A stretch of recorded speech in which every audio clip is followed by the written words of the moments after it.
Hola, ¿cómo están? Nos da mucho gusto saludarles nuevamente en nuestro canal Álvaro y Jenny Viviendo el Don. Les saluda Jenny y Álvaro y estamos nuevamente en nuestra sección de Signum, esta nueva sección que hemos abierto para platicar, reflexionar sobre el Evangelio del domingo.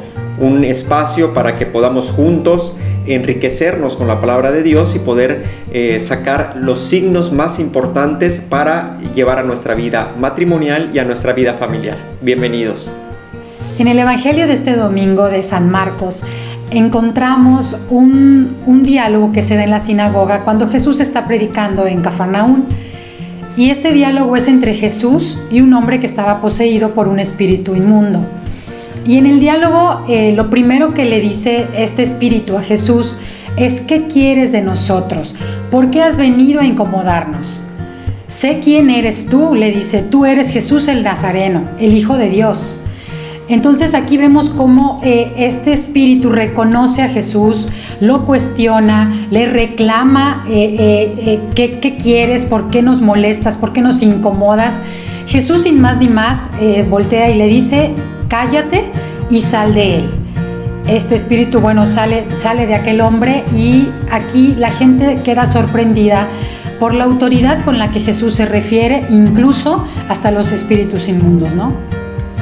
¿Cuál es el signo que hemos elegido en este pasaje del Evangelio? Bueno, hemos elegido el signo del espíritu inmundo. Encontramos este signo tan importante que va a acompañar obviamente diferentes pasajes del Evangelio. ¿Quién es este espíritu inmundo? ¿Qué significa para nosotros hoy? Bueno, vamos a ir platicándoles algunas de las características y cómo estas características se ven reflejadas en nuestra vida cotidiana. Bueno, una primera característica que encontramos en este espíritu que sale de este hombre es que es un espíritu no transparente. Es un espíritu que no deja pasar la luz, que se oculta en la oscuridad y que no deja que lo más bueno de la luz pase a través de él. Entonces, es un espíritu que muchas veces nosotros vemos reflejados en nuestra vida cotidiana, vemos reflejado en nuestras decisiones, en nuestros pensamientos, en nuestra vida familiar, cuando simplemente no dejamos que la luz de Cristo atraviese a través de nosotros y se quede simplemente centrada en nosotros mismos. Entonces es la primera característica, un espíritu no transparente, un espíritu oscuro. Otra característica es que está centrado en sí mismo y no le gusta que lo interpelen o que lo cuestionen. Lo vemos cuando el espíritu le dice a Jesús: ¿qué quieres de nosotros? ¿Por qué has venido? ¿No? Déjanos en paz. Muchas veces nosotros, como en nuestra relación de esposos o con nuestros hijos o con nuestra familia, amigos, también nos sentimos así. No nos gusta dar ese paso más allá, o no nos gusta que nos exijan muchas veces, o no asumimos una responsabilidad porque precisamente nos exige un compromiso. Estamos tan cómodos como estamos, como somos, tan tranquilos como estamos hasta hoy, que no nos importa ni siquiera algo que nos pueda hacer mejores personas. Y precisamente como no le gusta que lo interpelen, es un espíritu que acepta a lo mejor el consejo cuando es genérico, cuando es global, cuando no se refiere directamente a él. ¿Cuántas veces esto lo vemos reflejados en nuestra vida, ¿no? Cuando de pronto estamos hablando a lo mejor de algún principio, de alguna regla, de algún mandamiento, de alguna virtud. Cuando se habla de manera muy general que hay que ser generosos, que hay que ser virtuosos, hay que procurar el bien común. Cuando se habla de todas estas bondades y virtudes como cristiano, pues bueno, estamos muy cómodos cuando se aplica de manera general. Pero cuando ya la exigencia va directamente a nosotros y ya nos exige una respuesta vinculante, es decir, una respuesta que exige un compromiso, como dice Jenny, exige el que demos un paso contundente para un cambio de vida, un cambio de conducta, eso ya no nos gusta. Y entonces reaccionamos precisamente como reacciona el espíritu inmundo. ¿Por qué nos exiges? ¿Por qué nos sacas de esta comodidad?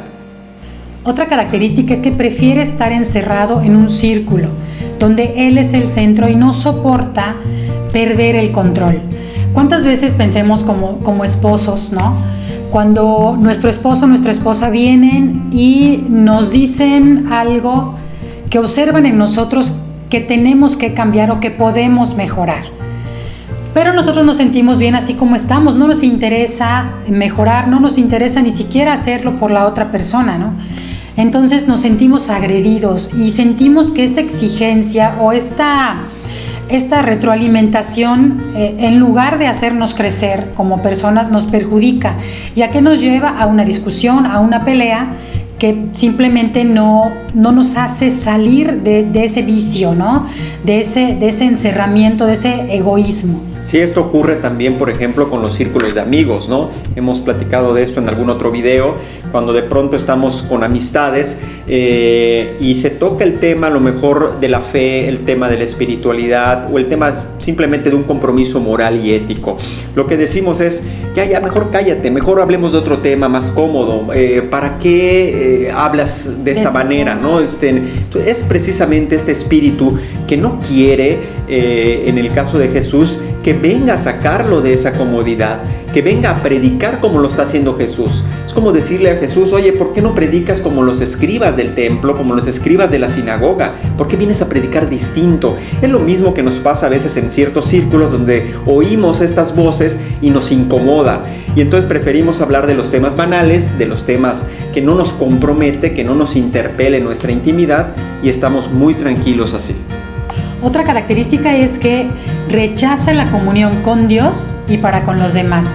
Y esto hoy nosotros lo vemos reflejado primero cuando dentro de la comunidad cristiana, de la misma iglesia católica, estamos muy buenos, como decimos comúnmente, estamos muy buenos para criticar y para decir, por ejemplo, que ¿por qué cierran los templos ahorita con la pandemia? ¿O por qué dan la comunión en la mano, no en la boca? ¿Por qué el Papa dijo esto? O sea, muchas cosas que nosotros, porque nosotros vivimos nuestra propia espiritualidad, ¿no? Y nos sentimos con ese derecho de cuestionar o de criticar a los demás y no vamos verdaderamente a la raíz. No vivimos realmente una espiritualidad de cara a Dios. Y esto también lo podemos ver reflejado con nuestros hermanos, con nuestro prójimo, cuando muchas veces es muy fácil para nosotros criticar a lo mejor a otras familias por cómo educan a sus hijos, o a otras parejas por cómo se llevan entre sí, pero no realmente nos estamos preocupando por la educación de nuestros propios hijos y a lo mejor ni siquiera por la relación con nuestro esposo. Entonces es aquí cuando decimos, vemos la paja en el ojo ajeno y no vemos la viga que nosotros estamos cargando. Y este espíritu eso hace. O sea, es muy fácil criticar a Dios, pero no lo acepta y no vive obviamente en comunión con Él. Otra característica de este espíritu inmundo es que es un espíritu en donde Él es el más alto bien. Él es como hemos dicho, es el centro, es el yo con mayúscula, y existe por lo tanto en el espíritu inmundo un culto completamente a la propia personalidad, al yo, ¿no? Este egocentrismo, este narcisismo, como lo hemos visto también, centrado totalmente en su propia persona. Por lo tanto, expresiones o virtudes como el abandono, la donación, o en una relación matrimonial el ceder para poder ganar juntos como matrimonio. Otras virtudes como la propia fecundidad, que es un fruto precisamente de esta comunión con Dios y la comunión con tu pareja o con los demás, que es precisamente este fruto de vida, no se tolera. Y nos suena muy común hoy, con todas las corrientes que nos están invadiendo, este culto al propio cuerpo, este culto a la propia personalidad. ¿A poco no se nos hace común cuando estamos escuchando en estos últimos tiempos? Es que yo soy la que debe decidir sobre su propio cuerpo. Yo soy la que tiene el control sobre mi cuerpo y nadie puede decidir por mí. Es precisamente un reflejo de este espíritu inmundo. Yo estoy centrado en mí, yo decido sobre mis acciones única y exclusivamente, sin tener ningún referente fuera de mí, sino soy yo el propio referente de todas mis acciones y de todas mis decisiones. Es esa característica del espíritu inmundo, centrado exclusivamente en sí mismo. Bueno, ya al final de este evangelio, San Marcos nos hace notar la autoridad que tiene Jesús sobre este espíritu inmundo, ¿no? Cuando Jesús se refiere a él y le dice, cállate y sal de ahí.